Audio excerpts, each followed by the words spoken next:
আজ আমি তোমাদের সাথে শেয়ার করব তেঁতুল ও গুড় দিয়ে তৈরি ইমলি পান্না বা তেঁতুলের শরবত। এটা খুবই রিফ্রেশিং আর হেলদি ড্রিঙ্ক। এই প্রচণ্ড গরমে আমের শরবতের পাশে এই টক মিষ্টি তেঁতুলের শরবতও মারাত্মক উপকারী।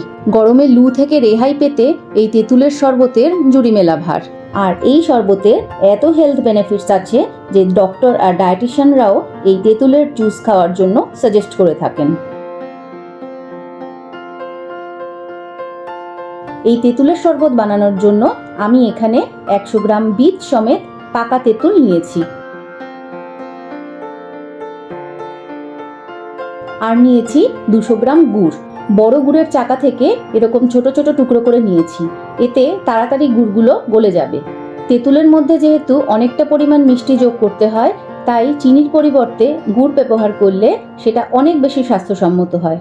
এবার একটা পাত্রে এইভাবে তেঁতুলগুলো 1 ঘন্টার জন্য ভিজিয়ে রাখতে হবে, তাহলে খুব সহজেই তেঁতুলের কাঠ বা পাল্প বের করা সহজ হবে। একইভাবে গুড়ের মধ্যেও জল মিশিয়ে 1 ঘন্টা রেখে দেব। প্রতিদিন যদি খাদ্য তালিকায় সামান্য তেঁতুলের জুস বা শরবত যোগ করা হয়, তাহলে তা আমাদের অনেক রকম শারীরিক অসুস্থতা কমাতে সাহায্য করবে। সেই সব উপকারিতাই তোমাদের সাথে শেয়ার করব, তাই ভিডিওটা পুরো দেখতে থাকো। প্রায় 1 ঘন্টা পর তেঁতুলগুলো একদম নরম হয়ে গেছে।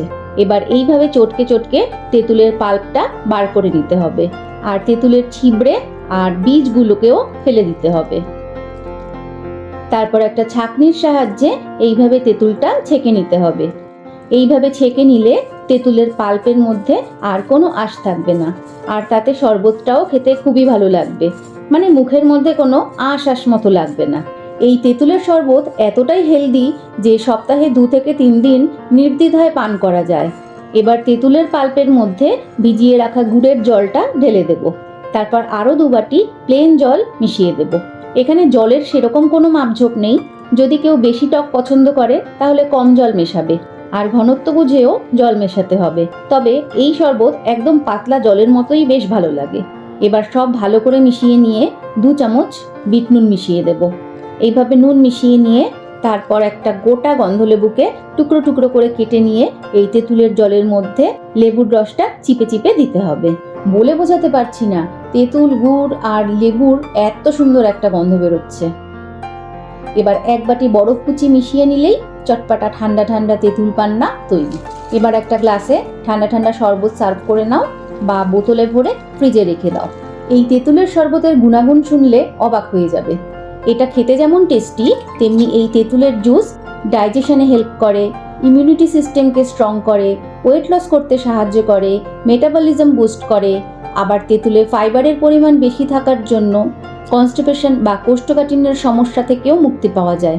এই তেঁতুলের শরবতে প্রচুর পরিমাণে অ্যান্টিঅক্সিডেন্ট থাকায় শরীরের ব্যাড কোলেস্টেরল কন্ট্রোল করতে হেল্প করে।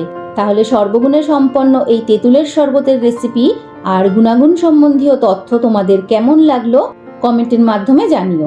আশা করি অনেকেরই উপকারে আসবে আমার আজকের এই ভিডিও। আর এই ভিডিওটা ভালো লাগলে একটা লাইক করো, আর বন্ধু বান্ধব আত্মীয় স্বজন সবার সাথে শেয়ার করো, যাতে তারাও উপকৃত হতে পারে। আর আমার চ্যানেলটা প্লিজ সাবস্ক্রাইব করে পাশে থেকো।